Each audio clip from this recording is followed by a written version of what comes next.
ಆತ್ಮೀಯ ವಿದ್ಯಾರ್ಥಿಗಳೇ, ನಿಮಗೆಲ್ಲ ಗಮ್ಯ ಕನ್ನಡ ಪ್ರಪಂಚ ಯೂಟ್ಯೂಬ್ ಚಾನಲ್ಗೆ ಸ್ವಾಗತ. ಇಂದಿನ ಪಾಠ ಸಾಮಾಜಿಕ ಜಾಲತಾಣಗಳಲ್ಲಿ ಕನ್ನಡದ ಕಂಪು. ಈ ಗದ್ಯವನ್ನು ಬರೆದವರು ಟಿ.ಎಸ್. ಶ್ರೀನಿಧಿ. ಇಂದಿನ ಈ ಇಂಟರ್ನೆಟ್ ಯುಗದಲ್ಲಿ ಸಾಮಾಜಿಕ ಜಾಲತಾಣಗಳು ಯುವಕರ ಬದುಕಿನ ಪ್ರಮುಖವಾದಂತಹ ಭಾಗವೇ ಆಗ್ಬಿಟ್ಟಿದೆ ಅಂತ ಹೇಳಿದರೆ ತಪ್ಪಾಗಲಾರದು. ಏಕೆಂದರೆ ಈ ಸಾಮಾಜಿಕ ಜಾಲತಾಣಗಳ ಮುಖಾಂತರ ಯುವಕರು ಇಂದು ಸಾಕಷ್ಟು ಮಾಹಿತಿಗಳನ್ನು ಸಂಗ್ರಹಿಸ್ತಿದ್ದಾರೆ. ಸಂಗ್ರಹಿಸಿದಂತಹ ಮಾಹಿತಿಗಳ ಬಗೆಗೆ ಚರ್ಚೆಗಳನ್ನು ನಡೆಸ್ತಾರೆ, ಅಭಿಪ್ರಾಯ ಮತ್ತು ಅನಿಸಿಕೆಗಳನ್ನು ಹಂಚಿಕೊಳ್ತಾರೆ. ಹಾಗಾಗಿ ಸಾಮಾಜಿಕ ಕ್ರಾಂತಿಯಲ್ಲಿ ಈ ಜಾಲತಾಣಗಳು ದೊಡ್ಡ ಮಟ್ಟದ ಒಂದು ಪರಿವರ್ತನೆಗೆ ಕಾರಣ ಆಗಿದೆ ಅಂತ ಹೇಳಬಹುದು. ಅಲ್ಲದೆ ಹಿಂದೆ ಕನ್ನಡ ಭಾಷೆ ಮತ್ತು ಸಾಹಿತ್ಯದ ಬಗೆಗೆ ಆತಂಕ ಇತ್ತು. ಮುಂದೆ ಈ ತಂತ್ರಜ್ಞಾನದಂತಹ ಯುಗದಲ್ಲಿ ನಮ್ಮ ಪ್ರಾದೇಶಿಕ ಭಾಷೆಗಳು ಉಳಿತಾವ ಬೆಳಿತಾವ ಅನ್ನುವಂತಹ ಒಂದು ಸಂದೇಹ ಇರ್ತಿತ್ತು. ಆದರೆ ಇತ್ತೀಚೆಗೆ ಅವು ಅಷ್ಟಾಗಿ ಕಾಣಿಸ್ತಿಲ್ಲ ಅಂತಲೇ ಹೇಳಬಹುದು. ಯಾಕಂದರೆ ಸಾಮಾಜಿಕ ಜಾಲತಾಣಗಳ ಸಂಪರ್ಕದ ಕ್ರಾಂತಿಯಿಂದ ಭಾಷೆಗಳಲ್ಲಿ ಸಾಕಷ್ಟು ಬೆಳವಣಿಗೆಯಾಗಿದೆ. ಅಂದರೆ ಭಾಷೆಯ ಬಳಕೆಯಲ್ಲಿ ಸಾಕಷ್ಟು ಬೆಳವಣಿಗೆಗಳಾಗಿದೆ ಅಂತ ಹೇಳಬಹುದು. ಮೊದಲೆಲ್ಲ ನಮಗೆ ಏನಾದರೂ ಮಾಹಿತಿ ಬೇಕಾಗಿತ್ತು ಅಂತಂದರೆ ಕೇವಲ ಪತ್ರಿಕೆಗಳನ್ನು ಮತ್ತು ಮ್ಯಾಗಝೀನ್ಗಳನ್ನು ಅಂದರೆ ನಿಯತಕಾಲಿಕೆಗಳನ್ನು ಮಾತ್ರನೇ ನಾವು ಸಂಗ್ರಹಿಸಲಿಕ್ಕೆ ಆಗ್ತಿತ್ತು. ಜೊತೆಗೆ ಒಂದಷ್ಟು ಸಾಂಸ್ಕೃತಿಕ ವೇದಿಕೆಗಳಿರ್ತಿತ್ತು, ಪ್ರಕಾಶನಗಳಿರ್ತಿತ್ತು, ಬೆರಳೆಣಿಕೆಯಷ್ಟು ಬರಹಗಾರರಿರ್ತಿದ್ರು. ಆದರೆ ಇವತ್ತು ಸಾಹಿತ್ಯ ಅಂದರೆ ಅದು ಇಂತಹ ಒಂದು ಮಾಧ್ಯಮಗಳಿಂದ ತುಂಬ ಮುಂದೆ ಬಂದ್ಬಿಟ್ಟಿದೆ ಅಂತ ಹೇಳಬಹುದು. ಹೇಗೆ ಅಂತ ಅಂದರೆ ಸಾಮಾಜಿಕ ಜಾಲತಾಣಗಳ ಮುಖಾಂತರ ಇವತ್ತು ಸಾಮಾನ್ಯ ಜನರೂ ಕೂಡ ತಮ್ಮ ಭಾವನೆ ಮತ್ತು ಅಭಿಪ್ರಾಯ ಅನಿಸಿಕೆಗಳನ್ನು ಸಾಹಿತ್ಯದ ವಿವಿಧ ಪ್ರಕಾರಗಳಲ್ಲಿ, ಅದರಲ್ಲೂ ಪ್ರಾದೇಶಿಕ ಭಾಷೆಗಳಲ್ಲಿಯೇ ಅಂದರೆ ಕನ್ನಡದಲ್ಲಿಯೇ ವ್ಯಕ್ತಪಡಿಸ್ತಾ ಇದ್ದಾರೆ ಅನ್ನುವಂಥದ್ದನ್ನು ನಾವಿವತ್ತು ಗಮನಿಸಬಹುದಾಗಿದೆ. ಅದರಲ್ಲೂ ಕೆಲವು ಯುವ ಪ್ರತಿಭೆಗಳಂತೂ ತುಂಬ ಆಶ್ಚರ್ಯ ಆಗುವಂತಹ ರೀತಿಯಲ್ಲಿ ತಮ್ಮ ಬರೆಹಗಳನ್ನು ಮೂಡಿಸ್ತಾರೆ. ಅವರ ಭಾಷೆ, ಕಲ್ಪನೆ, ನಿರೂಪಣೆ ಇವೆಲ್ಲವೂ ಕೂಡ ನಮಗೆ ಮತ್ತೊಮ್ಮೆ ಕನ್ನಡ ಸಾಹಿತ್ಯದಲ್ಲಿ ಒಂದು ಸ್ವರ್ಣಯುಗ ಬರುತ್ತೇನೋ ಅನ್ನುವಂತಹ ಭಾವನೆಯನ್ನು ಉಂಟು ಮಾಡ್ತಿದೆ ಅಂತ ಹೇಳಿದರೆ ತಪ್ಪಾಗಲಾರ್ದು. ಜೊತೆಗೆ ಎಲ್ಲಕ್ಕಿಂತ ಮುಖ್ಯವಾಗಿ ನಮ್ಮ ದಿನನಿತ್ಯದ ಜಗತ್ತಿನ ಸಾಮಾನ್ಯ ವಿಷಯಗಳನ್ನು ಕುರಿತು ಕನ್ನಡದಲ್ಲಿಯೇ ಬರೆಯೋದು, ಅವುಗಳಿಗೆ ಕನ್ನಡದಲ್ಲಿಯೇ ಪ್ರತಿಕ್ರಿಯೆಯನ್ನು ವ್ಯಕ್ತಪಡಿಸೋದು ಒಂದು ಸುಂದರವಾದಂತಹ ಹೆಜ್ಜೆ ಅಂತಲೇ ಹೇಳಬಹುದು. ಕತೆ ಕವನಗಳಿಂದಾಚೆಗೆ ಕನ್ನಡವನ್ನು ಅಂತರ್ಜಾಲದಲ್ಲಿ ಅಂದರೆ ಇಂಟರ್ನೆಟ್ಟಲ್ಲಿ ಬಳಸುವಂತಹ ಕ್ರಿಯೆಗಳು ಆರಂಭ ಆಗಿದೆ. ಈ ಮುಖಾಂತರ ಮುಂದಿನ ತಲೆಮಾರಿನಿಂದ ಆಚೆಗೂ ಕೂಡ ನಾವು ಕನ್ನಡವನ್ನು ಉಳಿಸಬಹುದು, ಬೆಳೆಸಬಹುದು ಅನ್ನೋದಕ್ಕೆ ಈ ಸಾಮಾಜಿಕ ಜಾಲತಾಣಗಳು ನಮಗೆ ಮುಖ್ಯವಾದಂತಹ ಮಾಧ್ಯಮವಾಗಿ ನಿಲ್ಲುತ್ತೆ ಅನ್ನೋದನ್ನು ಪ್ರಸ್ತುತ ಪಾಠ ನಮಗೆ ತಿಳಿಸ್ತಾ ಹೋಗುತ್ತೆ ವಿದ್ಯಾರ್ಥಿಗಳೇ. ಬದಲಾಗ್ತಾ ಇರುವಂತಹ ಸಾಮಾಜಿಕ ಸನ್ನಿವೇಶದಲ್ಲಿ ತಂತ್ರಜ್ಞಾನ ಸಂವಹನದ ಮುಖ್ಯ ಭಾಗ ಆಗೋಗಿದೆ ಅಂತ ಹೇಳಬಹುದು. ಆದರೆ ಇವತ್ತು ಈ ತಂತ್ರಜ್ಞಾನವೂ ಕೂಡ ತಾನು ಜಗತ್ತಿನೊಂದಿಗೆ ಸಂವಹನ ಮಾಡುವಂತಹ ಧಾಟಿಯನ್ನು ಬದಲಾಯಿಸ್ಕೊಂಡಿದೆ ಅಂತ ಹೇಳಬಹುದು. ಹೇಗೆ? ಅದಕ್ಕೆ ಮುಖ್ಯ ಕಾರಣ ಏನು? ಅದಕ್ಕೆ ಮುಖ್ಯ ಕಾರಣ ಸಾಮಾಜಿಕ ಜಾಲತಾಣಗಳು. ಈ ಸಾಮಾಜಿಕ ಜಾಲತಾಣಗಳನ್ನು ಜನಸಾಮಾನ್ಯರು ಸಾಕಷ್ಟು ಪ್ರಮಾಣದಲ್ಲಿ ಬಳಕೆ ಮಾಡ್ತಾ ಇದ್ದಾರೆ. ಹಿಂದೆ ಎಲ್ಲ ಭಾಷೆ ಅಂದರೆ ಕೇವಲ ಸಾಹಿತ್ಯ, ಕೃತಿ, ಸಿನಿಮಾ, ಸಂಗೀತ ಅನ್ನುವಂತಹ ಚೌಕಟ್ಟನ್ನು ಹೊಂದಿತ್ತು. ಆದರೆ ಇಂದು ಭಾಷೆ ಅನ್ನುವಂಥದ್ದು ಈ ಚೌಕಟ್ಟುಗಳನ್ನು ಮೀರಿ ಜನಸಾಮಾನ್ಯರು ಅಂತರ್ಜಾಲದಲ್ಲಿ ತಮಗೆ ಬೇಕಾದ ವಸ್ತುಗಳನ್ನು ಪಡೆಯುವ, ತಮಗೆ ಬೇಕಾದಂತಹ ಭಾವನೆಗಳನ್ನು ಹಂಚಿಕೊಳ್ಳುವ ಒಂದು ಮಾಧ್ಯಮವಾಗಿ ಬದಲಾಗಿದೆ ಅಂತ ಹೇಳಬಹುದು. ಅಂತರ್ಜಾಲ ಅಂದರೆ ಹಿಂದೆಲ್ಲ ಇಂಗ್ಲೀಷ್ದೇ ಅಧಿಪತ್ಯ ಅಂತ ಏನು ಮಾತಾಡ್ಕೋತಾ ಇದ್ವಿ, ಇವತ್ತು ಇಂಗ್ಲೀಷ್ನ ಅಧಿಪತ್ಯ ಇದ್ದರೂ ಪರವಾಗಿಲ್ಲ, ನಾವು ಏನು ಕಡಿಮೆ ಇಲ್ಲ ಅನ್ನುವಂತಹ ರೀತಿಯಲ್ಲಿ ಪ್ರಾದೇಶಿಕ ಭಾಷೆಗಳು ಕೂಡ ತಮ್ಮ ಬೇರನ್ನು ನಿಧಾನವಾಗಿ ಈ ಜಾಲ ಪ್ರಪಂಚದೊಳಗೆ ಇಳಿಬಿಡ್ತಾ ಇದೆ ಅಂತ ಹೇಳಿದ್ರೆ ತಪ್ಪಾಗಲಾರದು. ಹಾಗಾಗಿ ಪ್ರಾದೇಶಿಕ ಭಾಷೆಗಳ ಸತ್ವವೂ ಕೂಡ ಇವತ್ತು ಅಂತರ್ಜಾಲದಲ್ಲಿ ಹೆಚ್ಚಾಗಿ ಬೆಳೀತಿದೆ ಅಂತ ನಾವು ಹೇಳಬಹುದು. ಅದಕ್ಕೆ ಉದಾಹರಣೆಯಾಗಿ ಈ ಕನ್ನಡ ಭಾಷೆನೇ ನಾವು ಗಮನಿಸೋದಾದರೆ ಸುಮಾರು 2000ನೇ ಇಸ್ವಿ ನಂತರ ನಿಧಾನಕ್ಕೆ ಕನ್ನಡವನ್ನು ಅಂತರ್ಜಾಲದಲ್ಲಿ ಬಳಸೋರ ಸಂಖ್ಯೆ ಹೆಚ್ಚಾಗ್ತಾ ಹೋಯಿತು. ಅದಕ್ಕೆ ಮುಂಚೆ ಅಂದರೆ ಬರೀ ಒಂದೆರಡು ಅಂತರ್ಜಾಲ ತಾಣಗಳಿತ್ತು ಕನ್ನಡದಲ್ಲಿ. ಅದು ಕನ್ನಡಿಗರಿಗೆ ಮಾತ್ರ, ಓದುಗರಷ್ಟೇ ಆಗಿದ್ದಂತಹ ಜಾಲತಾಣಗಳು ಮಾತ್ರ ಆಯಿತು. ಆದರೆ ಯಾವಾಗ ಈ ಬ್ಲಾಗ್ ಅನ್ನುವಂತಹ ಒಂದು ಹೊಸ ಅಧ್ಯಾಯ ಸೃಷ್ಟಿಯಾಯಿತೋ ಆವತ್ತಿನಿಂದ ಇವತ್ತಿನವರೆಗೆ ಬರಹಗಾರರೂ ಕೂಡ ಹೆಚ್ಚಾದರು ಅಂತ ಹೇಳ್ಬೋದು. ಅಂದರೆ ಈ ಹಿಂದೆ ಏನು ಓದುವಂತಹ ಓದುಗರಿದ್ದರು ಅವರೆಲ್ಲ ಮುಂದೆ ಬರಹಗಾರರೂ ಆಗಿ ಬದಲಾದರು. ಯಾರು ಬೇಕಾದರೂ ಏನು ಬೇಕಾದರೂ ಬರೆದು ಈ ಅಂತರ್ಜಾಲದ ಜಗತ್ತಿನಲ್ಲಿ ಹರಿಬಿಡಬಹುದು ಅನ್ನುವಂತಹ ಯೋಚನೆಯನ್ನು ನಮ್ಮ ಕಣ್ಮುಂದೆ ಸಾಕಾರಗೊಳಿಸಿದ್ರು. ಈ ಮೊದಲು ಪತ್ರಿಕೆಗಳಿಗೋ ಮತ್ತು ಮ್ಯಾಗಝೀನ್ಗಳಿಗೋ ಕತೆ ಕವಿತೆಗಳನ್ನು ಬರೆದುಬಿಟ್ಟು ತಿಂಗಳಾನ್ಗಟ್ಲೆ ಕಾದು ಕೂತ್ಕೋಬೇಕಾಗಿತ್ತು. ಆದರೆ ಈ ಬ್ಲಾಗ್ಗಳು ಆ ಒಂದು ವಿಧಾನವನ್ನೇ ಬದಲಾಯಿಸ್ಬಿಡ್ತು. ಜಗತ್ತಿನ ಮೂಲಕ ಈ ಕ್ಷಣದ ಯೋಚನೆಯನ್ನು, ಈ ಕ್ಷಣದಲ್ಲಿ ಬರಬಹುದಾದಂತಹ ಲಹರಿಗಳನ್ನು ಏನಿದೆ ಅದನ್ನು ನಾವು ಈಗಲೇ ಬರೆದು ಪಬ್ಲಿಷ್ ಮಾಡಬಹುದು, ಅದಕ್ಕೆ ಕೂಡಲೇ ಜನರು ಕೂಡ ಪ್ರತಿಕ್ರಿಯೆಗಳನ್ನು ಕೊಡ್ತಾ ಹೋಗಬಹುದು ಅನ್ನುವಂತಹ ಯೋಚನೆ ಒಂದು ರೀತಿಯಲ್ಲಿ ನಮಗೆಲ್ರಿಗೂ ಏನೋ ಹೊಸ ಉತ್ಸಾಹವನ್ನು ತಂದುಕೊಡ್ತು ಅಂತ ಕೂಡ ನಾವು ಹೇಳಬಹುದು. ನಿಧಾನಕ್ಕೆ ಶುರುವಾದಂತಹ ಈ ಕನ್ನಡ ಬ್ಲಾಗ್ಗಳ ಸಂಖ್ಯೆ ಸಾವಿರ ಸಂಖ್ಯೆಯಲ್ಲಿ ಹೆಚ್ಚಾಗ್ತಾ ಹೋಗಿದೆ ಇವತ್ತಿಗೆ. ಆ ಸಮಯಕ್ಕೆ ಶುರುವಾದಂತಹ ಹಿಂದೆ ಅವತ್ತು 2000ನೇ ಇಸವಿಯಲ್ಲಿ ಅಂತಹ ಸಂದರ್ಭದಲ್ಲಿ ಶುರುವಾದಂತಹ ಈ ಆರ್ಕುಟ್ ಅನ್ನುವಂತಹ ಒಂದು ಜಾಲತಾಣ ಏನಿತ್ತು ಮತ್ತು ಬ್ಲಾಗ್ನಲ್ಲಿ ಜನಪ್ರಿಯತೆಯನ್ನು ಹೆಚ್ಚಿಸೋದಕ್ಕೆ ಸಹಕಾರಿಯಾಯಿತು. ಯೂನಿಕೋಡ್ ತಂತ್ರಜ್ಞಾನವನ್ನು ಬಳಸ್ಕೊಂಡು ಅಂತರ್ಜಾಲದಲ್ಲಿ ಕನ್ನಡವನ್ನು ಬರೆಯುವಂತಹ ಸೌಲಭ್ಯವನ್ನು ಅವತ್ತಿಗೆ ಈ ಆರ್ಕುಟ್ನ ಮುಖಾಂತರ ಬಹಳ ಮಂದಿ ಬಳಸ್ಕೊಂಡ್ರು ಅಂತ ಹೇಳಿದರೆ ತಪ್ಪಾಗಲಾರ್ದು. ಕನ್ನಡ ಭಾಷೆಯನ್ನು ಅಂತರ್ಜಾಲದಲ್ಲಿ ಬಳಸೋದಕ್ಕೆ ಆರಂಭಿಸಿದವರಲ್ಲಿ ಎಲ್ಲ ಬಗೆಯ ವೃತ್ತಿಗಳಲ್ಲಿದ್ದವರು ಕೂಡ ಇದ್ದರು. ಕಂಪ್ಯೂಟರ್ನ ಬಳಕೆ ಬಗ್ಗೆ ಗೊತ್ತಿದ್ದಂತಹ ಜನರು ನಿತ್ಯ ಜೀವನದಲ್ಲಿ ತಮ್ಮ ವೃತ್ತಿಗಾಗಿ ಗಣಕಯಂತ್ರವನ್ನು ಬಳಸ್ತಾ ಇದ್ದರು. ಅಂತಹ ಸಂದರ್ಭದಲ್ಲಿ ಅವರ ಪ್ರವೃತ್ತಿಯಾಗಿ ಅಂದರೆ ಹಾಬಿಯಾಗಿ ಬ್ಲಾಗ್ ಮತ್ತು ಈ ಜಾಲತಾಣಗಳನ್ನು ಹಚ್ಕೊಂಡ್ರು ಅಂತ ಹೇಳಬಹುದು. ಕವನ, ಕತೆ, ಕಾದಂಬರಿಗಳನ್ನ ಬರೆದ್ರು. ದಟ್ಸ್ ಕನ್ನಡ, ಸಂಪದದಂತಹ ವೆಬ್ಸೈಟ್ಗಳು ಹೊಸ ಬರಹಗಾರರಿಗೆ ಮಣೆ ಹಾಕಿದ್ವು, ಅಂದರೆ ಪ್ರೋತ್ಸಾಹವನ್ನು ಕೊಟ್ಟವು. ಬ್ಲಾಗುಗಳು ಹೆಚ್ಚಾದಂತಹ ಸಂದರ್ಭದಲ್ಲೇ ಕನ್ನಡ ಸಾಹಿತ್ಯ ಸಂಸ್ಕೃತಿಯನ್ನು ಜನರಿಗೆ ಪರಿಚಯ ಮಾಡಿಕೊಡುವಂತಹ ಹಲವಾರು ವೆಬ್ಸೈಟ್ಗಳು ಕೂಡ ಹುಟ್ಕೊಳ್ತವೆ. ಅವುಗಳನ್ನು ಫಾಲೋ ಮಾಡೋದಕ್ಕೆ, ಅವುಗಳನ್ನು ಶೇರ್ ಮಾಡೋದಕ್ಕೆ ಗೂಗಲ್ ರೀಡರ್, ಆರ್ಕುಟ್ನಂತಹ ತಾಣಗಳು ನಮಗೆ ಸಹಕಾರವನ್ನು ಕೊಡ್ತವೆ. ಅದೇ ಸಂದರ್ಭದಲ್ಲಿ ವಿಕಿಪೀಡಿಯಾ ಪೇಜ್ಗಳು ಕೂಡ ನಮಗೆ ಬಳಕೆಗೆ ಸಿಗೋದಕ್ಕೆ ಶುರುವಾಗುತ್ತವೆ. ಭಾರತದಲ್ಲಿ ಅಂತರ್ಜಾಲದ ಬಳಕೆ ಹೆಚ್ಚಾಗ್ತಿದ್ದಂತಹ ಸಂದರ್ಭದಲ್ಲೇ ಕನ್ನಡ ತನ್ನ ಅಂಬೆಗಾಲನ್ನು ಇಟ್ಕೊಳ್ತಾ ಅಂತರ್ಜಾಲದ ಕ್ಷೇತ್ರದೊಳಗಡೆ ಕಾಲಿಡುತ್ತೆ. ಆದರೆ ಇವತ್ತು ಕನ್ನಡ ಸಾಕಷ್ಟು ಅಂತರ್ಜಾಲ ಕ್ಷೇತ್ರದಲ್ಲೂ ಕೂಡ ಮಾಹಿತಿ ನೀಡೋದರಲ್ಲಿ ಹಿಂದೆ ಉಳಿದಿಲ್ಲ, ಚೆನ್ನಾಗಿಯೇ ಬೆಳೆದಿದೆ ಅನ್ನೋದನ್ನು ನಾವು ಹೆಮ್ಮೆಯಿಂದ ಹೇಳ್ಕೋಬೇಕಾಗತ್ತೆ. ಕನ್ನಡದ ಬ್ಲಾಗರ್ಗಳು ಗುಂಪುಗಳನ್ನ ರಚನೆ ಮಾಡ್ಕೊಂಡ್ಬಿಟ್ಟು ಅಂತರ್ಜಾಲದಲ್ಲಿ ಕನ್ನಡ ಬಳಕೆನ ಹೇಗೆ ವೃದ್ಧಿ ಮಾಡ್ಬೋದು ಅನ್ನೋದಕ್ಕೆ ಚರ್ಚೆಗಳು ನಡೆಸ್ತಾ ಇದ್ದರೆ, ಇನ್ನೊಂದಿಷ್ಟು ಜನ ಅದಕ್ಕೂ ನಮಗೂ ಏನು ಸಂಬಂಧ ಅಂತ ಹೇಳಿ ಸುಮ್ಮನೆ ಮೌನವನ್ನು ಕೂಡ ಹೊಂದಿದ್ರು. ಯಾಕೆ ಅಂದರೆ ತಂತ್ರಾಂಶಗಳಲ್ಲಿ ಏನಾದರೂ ಗೊಂದಲ ಆಯಿತು ಅಂದರೆ ಜನ ನಮ್ಮನ್ನ ಸುಮ್ಮನೆ ಬಿಡ್ತಾರಾ, ಸುಮ್ಮನೆ ಈ ರಗಳೆ ಎಲ್ಲ ಯಾಕೆ ಬೇಕು, ನಮಗೂ ಅದಕ್ಕೂ ಸಂಬಂಧ ಏನು ಅಂತ ಹೇಳಿ ಸುಮ್ಮನೆ ಇದ್ದಿದ್ದಂತೂ ಸುಳ್ಳಲ್ಲ. ಆದರೆ ಯಾವಾಗ ಫೇಸ್ಬುಕ್ಕು ಅನ್ನೋಂತಹ ವೆಬ್ಸೈಟು ಎಲ್ಲ ಜಾಲತಾಣಗಳನ್ನು ನುಂಗಿ ನೀರು ಕುಡಿಯೋ ಮಟ್ಟಕ್ಕೆ ಬೆಳೀತೋ, ಎಲ್ಲ ಅತ್ಯಂತ ವೇಗವಾಗಿ ಬೆಳೀತಾ ಹೋಯಿತು, ಬದಲಾಗ್ತಾ ಹೋಯಿತು. ಅದರ ಜೊತೆಗೇ ಆದ ಇನ್ನೊಂದು ಬದಲಾವಣೆ ಅಂದರೆ ಹೊಸ ಮೊಬೈಲ್ಗಳಲ್ಲಿ ತಂತ್ರಜ್ಞಾನದ ಆವಿಷ್ಕಾರ ಆಗಿದ್ದು. ಆ್ಯಂಡ್ರಾಯ್ಡ್ ತಂತ್ರಾಂಶವನ್ನು ಬಳಸ್ಕೊಂಡು ನೂತನವಾಗಿ ಬಂದಂತಹ ಮೊಬೈಲ್ಗಳಲ್ಲಿ ಎಲ್ಲ ಬಗೆಯ ಪ್ರಾದೇಶಿಕ ಭಾಷೆಗಳನ್ನು ಕೂಡ ಬಳಸಬಹುದು ಅನ್ನುವಂತಹ ಒಂದು ವಿಧಾನವನ್ನು ಕಂಡುಹಿಡಿದಿದ್ದು.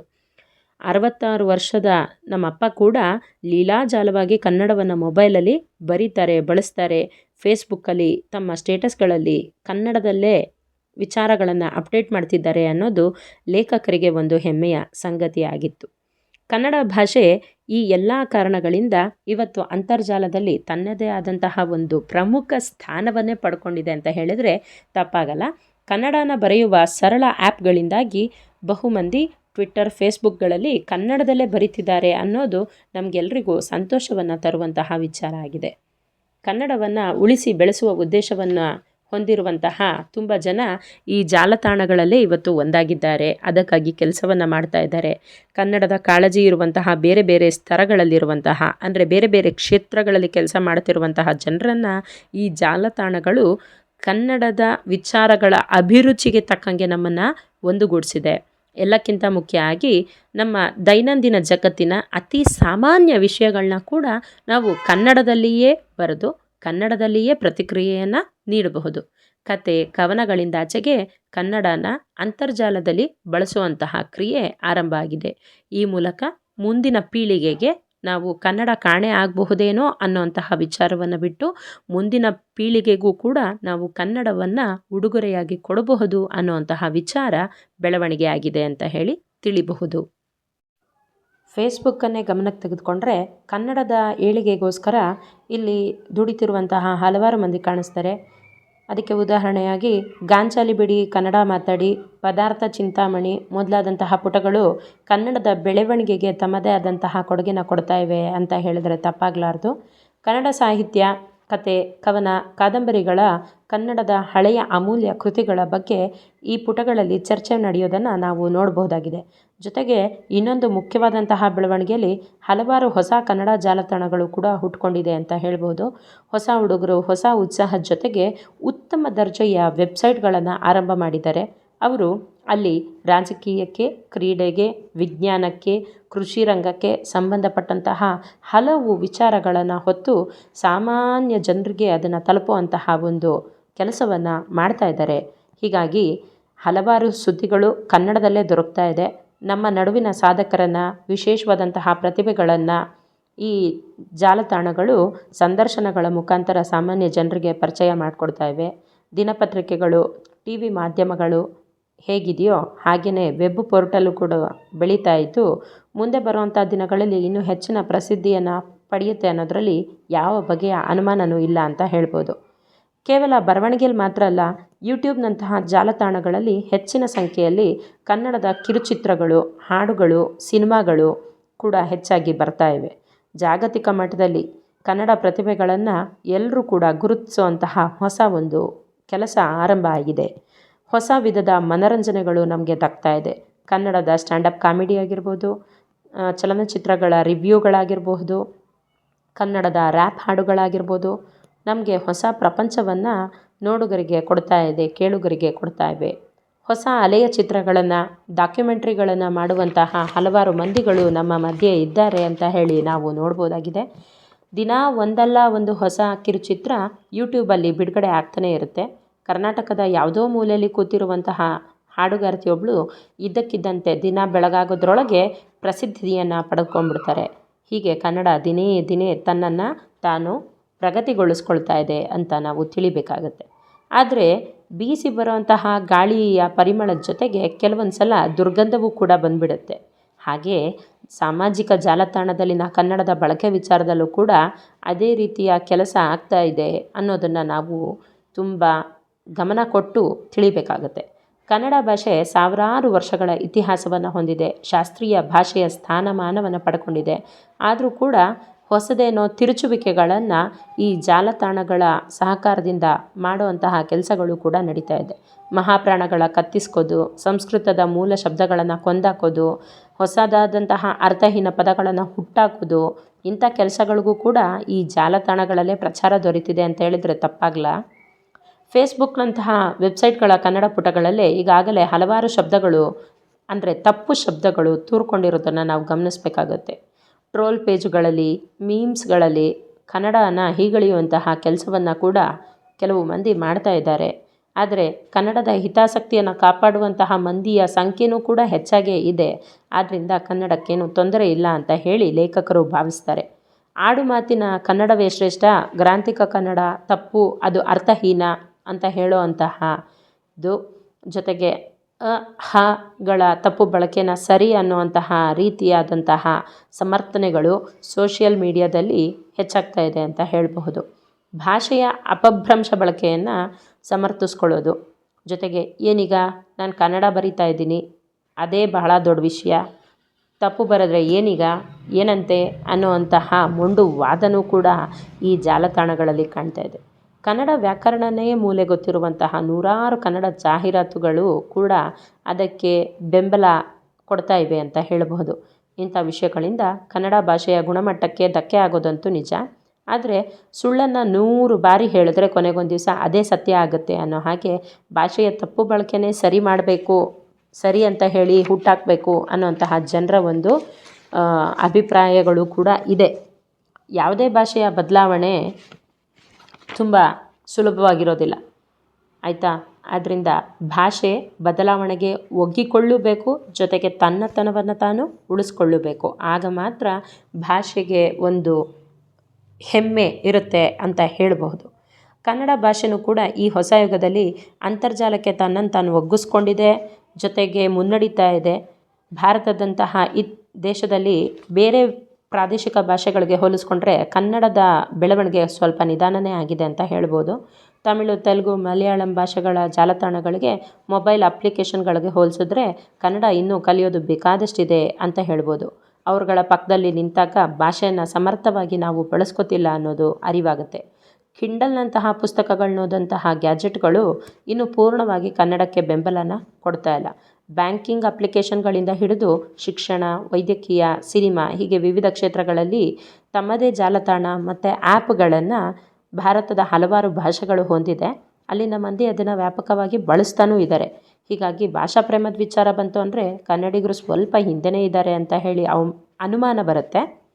ಏನೇ ಇದ್ದರೂ ಕನ್ನಡ ಸಾಮಾಜಿಕ ಜಾಲತಾಣಗಳಿಂದಾಗಿ ಹೊಸ ಆಯಾಮವನ್ನಂತೂ ಪಡ್ಕೊಂಡಿದೆ. ಮುಂದೆ ಬರುವಂಥ ದಿನಗಳಲ್ಲಿ ಹೆಚ್ಚಿನ ಸಂಖ್ಯೆಯಲ್ಲಿ ಕನ್ನಡವನ್ನು ನಾವೆಲ್ಲ ಸಮರ್ಥವಾಗಿ ಬಳಸಬೇಕು ಅನ್ನೋದು ಲೇಖಕರ ಒಂದು ಆಶಯ ಆಗಿದೆ. ಜೊತೆಗೆ ಕನ್ನಡ ಗೊತ್ತಿಲ್ಲ ಅನ್ನುವಂತಹ ವೆಬ್ಸೈಟ್ ಒಂದಿದೆ. ಆ ವೆಬ್ಸೈಟಲ್ಲಿ ಕನ್ನಡ ಗೊತ್ತಿರುವಂತಹ ಜನರು ಗೊತ್ತಿಲ್ಲದೇ ಇರುವಂತಹ ಜನರಿಗೆ ಕನ್ನಡ ಕಲಿಸೋವಂಥ ಕೆಲಸವನ್ನು ಮಾಡ್ತಾಯಿದ್ದಾರೆ. ಈಗಾಗಲೇ ಇದರಲ್ಲಿ ಸಾವಿರಾರು ಮಂದಿ ಪ್ರತಿನಿತ್ಯ ತಮ್ಮ ದಿನನಿತ್ಯದ ವ್ಯವಹಾರಕ್ಕಾಗಿ ಕನ್ನಡನ ಕಲ್ತ್ಕೊತಾ ಇದ್ದಾರೆ. ಕನ್ನಡ ಸರಳವಾದಂತಹ ವ್ಯಾಕರಣವನ್ನು ಹೊಂದಿದೆ. ಸುಲಭವಾದ ಸಾಲುಗಳನ್ನ ಯಾರು ಬೇಕಾದರೂ ಕಲ್ತ್ಕೋಬೋದು ಅಂತ ಹೇಳಿ ಇಲ್ಲಿ ಹಲವಾರು ಮಂದಿ ನಿಂತಿದ್ದಾರೆ. ಸಂಪೂರ್ಣ ಸ್ವಯಂ ಸೇವೆಯ ಮಾದರಿಯಲ್ಲಿ ಈ ತಂಡ ಕನ್ನಡಕ್ಕೋಸ್ಕರ ಕೆಲಸವನ್ನು ಮಾಡ್ತಾ ಇದೆ. ಯಾರು ಯಾವಾಗ ಬೇಕಾದರೂ ಈ ಗ್ರೂಪನ್ನು ಸೇರ್ಕೋಬಹುದಾಗಿದೆ. ಅನೂಪ್ ಮಯ್ಯ ಅನ್ನುವಂತಹ ಒಬ್ಬ ಉತ್ಸಾಹಿ ತರುಣ ಈ ಪ್ರಯತ್ನಕ್ಕೆ ಮುಂದಾಗಿದ್ದಾರೆ. ಇದು ಆರಂಭ ಆಗಿ 2 ವರ್ಷಗಳಾಗಿದೆ ಅಂತ ಲೇಖಕರು ಹೇಳ್ತಾರೆ. ನೀವು ಕೂಡ ಏನಾದರೂ ತಿಳ್ಕೊಬೇಕು ಅನ್ನೋಂಗಿದ್ರೆ kannadagottilla.com ಅನ್ನುವಂತಹ ವೆಬ್ಸೈಟನ್ನು ನೋಡ್ಬೋದು.